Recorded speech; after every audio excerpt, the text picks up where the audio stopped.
Howdy, howdy folks, this is the Cowboy Gamer 1969, and I'm back on the air. It's been a couple of years, but, I thought I'd get started streaming and making videos again. So, let me first off say a couple things. Number one, I don't use a script. There's going to be lots of uhs and ums, so that's just the way I roll. So, please don't expect a fully polished, hey, I'm a professional broadcaster type stuff. I'm just a regular, everyday dude. Okay, what we're going to be doing is we're going to be setting up or getting started with Star Wars: The Old Republic. Now, this is a game that I really enjoy. I've been playing it off and on for the past 4 or 5 years, and I keep coming back to it. One of the reasons is because it just has a huge amount of content. Even for the free-to-play players, the demo players, if you want to call them that, have a lot of content that they can go through. We'll get in more to the different types of ways you can play here in a minute. First, I want to go through basically how you get started with the game. Now, there's 2 ways to really go about it. You can click on this little Play Now button, but that's going to throw you into a subscription based, okay, which some people may not want to play as subscription based. They may want to start off with free to play, and that's cool. If you want to do that, the easiest way I found is just to hit this login button. It's going to bring you up to a login screen, and then you're going to do register and play now. When you do that, it's going to have your display name. You put that in. You put in your email address, confirm it, what country you live in, DOB, all that kind of good stuff. Now then, you got your 2 spam buttons right here that I would suggest that you uncheck. Keep your inbox a little bit less cluttered. These bottom 2 boxes, though, you have to check. Obviously, that you read and accept the user agreement and the privacy policy. And then, by creating an EA Origin account for use with Star Wars, blah, blah, blah. Okay. Once you click those 2, hit play now. And then it's going to send you an email. When you get that email, click on the link to verify. And it'll ask you to set your password. And if I remember correctly, a few other little things. Not real hard. And once you're done with that, it'll give you the game download. Now then, there's several things about the game downloader. It's good and it's bad. Okay, for the first time you play the game, it's probably better than later on. And the reason is because it's a streaming downloader. What that means is it downloads so much of the game. The first planet's either Tython if you're Republic, or Korriban if you're Imperial, or that's what you want to play. And once those initial planets are downloaded, you can start playing while it finishes doing all the other stuff. Okay? So that's really nice because this is a pretty big download. It's over 30 gigabytes. So with my 50 megabit per second connection, it took me about 4 hours to get it all downloaded and installed. So that's the good of the bitrater. The bad of the bitrater is if you check with technical support, if you're on their Discord and go to the technical support channel, you'll see a lot of the errors that are caused prior to getting into the game are caused by bitrater. So there is a way to get rid of bitrater.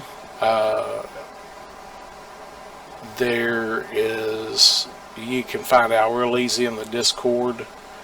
I believe it also, you can probably just do a search for SWTOR space bitrater, or getting rid of bitrater, and it'll tell you how to get rid of it. It's really simple. Change a couple of lines in one of the settings files and delete a folder. That's all there is to it. The problem is when you delete bitrate, or when you get rid of it, all of a sudden you gotta download the game again. So I would suggest doing it when you're going to bed, or when you're off, doing whatever. I would suggest get rid of bitrate then. Okay, now then we want to get into, what do you want to play? Well, Star Wars has 8 classes. Okay, these are base classes. 4 on the Republic side and 4 on the Empire side. Okay, you've got your Jedi Knight, Consular, Trooper, and Smuggler, and then you got your Sith Warrior, Inquisitor, Bounty Hunter, and Imperial Agent. Okay, these are just your base classes. Once you get into one of them, for instance, we'll be doing the Sith Inquisitor. It has 2 classes within that, and you must choose one of them at character creation. One is a sorcerer and the other is the assassin. We'll be choosing the sorcerer, but you can do either one. At level 10, you will choose a class role. Okay, this is a further definition of what your class will be. Okay, DPS, heals, tank, whatever it may be, that's when you're going to choose that. Now then, one thing about SWTOR, one of the things I really love about it is all the different options. Okay, throughout the game you're making choices that will change your character and the storyline that goes along with your character, and it just really allows for a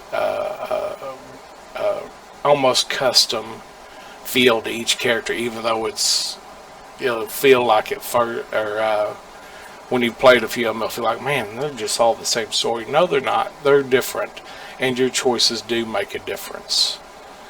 Whether you make light side choices, dark side choices, or a combination of the both. Next, I want to get into how to find some of the information out there.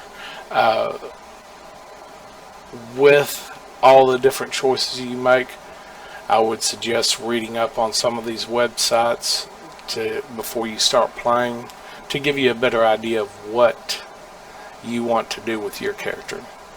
Now then, obviously, the easiest way to find out information is go to your favorite search engine, type in SWTOR like I have here, space, and then whatever your question is, and more than likely you'll pull up a dozen relevant websites. Okay, it's great that there's just so much information out there. Next is the Star Wars Reddit. Okay, there's people have asked a ton of questions, there's a ton of answers. It's another great place to get your information. Plus, if you go down here, you can click on this little SWTOR Discord, and it'll pop up a new window and throw you into the Discord channel for the Discord server for SWTOR. You can always ask questions in there. There's always people on, because there's people all over the world, and people like me just don't sleep a whole heck of a lot. If you look in Discord, I am .cowboy. You can either DM me or you can ping me, and I will check to see what's up. One of my favorite sites for information is SWTOR ISTA, SWTOR, or whatever the heck that name is. So it has a lot of great guides, a lot of great information. I suggest right off you read the tips for new players, how to play, dark versus light, what class should I play. All these are great. This free to play versus preferred versus subscriber guide is something you really want to pay attention to, so that you can decide which of the 3 you want to do. Okay, and I've already got it up right here. And that throws us into this. Free to play, preferred, or subscribed. How do you want to go? Well, obviously there's difference. Subscribers really have practically no limits. You get all the expansion packs. They don't limit how many credits you can have, which is the in-game money. You can use any of the armor or weapons. There's no limit on that. So being a subscriber is cool. Costs you about $15 a month. Well, considering well, I haven't been to movies in a long time, but last time I did go, it was about $5 a movie. So 3 movies, 6 hours. I would get that's all the fun I would get out of that $15. With this, I will most definitely get more than 6 hours fun. So to me, it's worth $15. Okay, so I'll play a subscribed character on my main account. Now, for this, I'll be starting out as free to play so that people can see what the limitations are. Go through some of the videos that I'll be putting up in the next couple of days, and you'll see there really are quite a few limits between free to play and subscribed. Free to play limits you like 200 or 250,000 credits. There's a lot of armor and stuff you can't wear. You can only go to level 50. You can only do the first 3 chapters. You don't get any of the expansion packs. It's really limited. There's still a lot of content. You can still have a lot of fun, and we'll be showing that. But it is very limiting. The type of player between the two is the preferred. Okay, you can become preferred one of 2 ways. You can spend $5 on their cartel market. Okay, get you $5 worth of cartel coins and spend them on the CM, and hey, you're now preferred. The other way to get preferred is to actually subscribe for a month and then let the subscription lapse. What that does, that gives you all the expansions up to the expansion they have out now. Okay,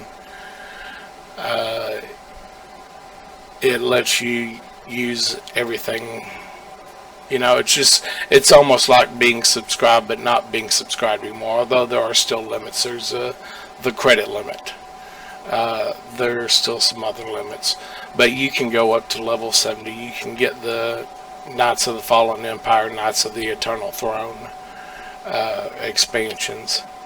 So, you know, if you don't want to keep paying the $15 a month, you don't have to, and you can, by doing it one time, you still get just a ton more content. Okay, now then, 2 notes. Number 1, they are raising the credit limit to 1 million credits in July, or actually this month, when they release 5.10.4. Now then, 1 million credits may sound like a lot, but there is so much stuff that you can't buy with 1 million credits. Okay, look on the GTN, the Galactic Trade Network, and there is so much it costs 1 million credits or more that's just unbelievable. I mean, totally unbelievable. So that million credit bump up, while it's nice and it does help out free and preferred players quite a bit, it's still limiting. Okay, and I'm sure that's what they wanted. They would prefer to get you in here and get you subscribed. The other note is expansion packs. September they are releasing Onslaught, which will be a new expansion pack. If you subscribe now and then let your subscription lapse, you will not get Onslaught when they release it in September. So you would have to subscribe again after the release in September to get it. So it's just something to think on if you decide that you don't want to be a subscribed player all the time. Now then, to get back on track, another great place for information besides SWTOR is Volk. At least he's got an easy name to pronounce. Volk is loaded with guides, all sorts of information that they release. They have an ultimate beginner's guide also, class and discipline guides. The way they do guides in SWTOR is they explain out for in-game, for PvP, PvE, whatever, what the best stats are to fill up. Some of them have rotations of skills that you want to use. What are the class role skills that you want to choose on the, I can't remember the names of them, but it's like beginner, master, hero, legendary, whatever, the 4 areas that you can choose skills in.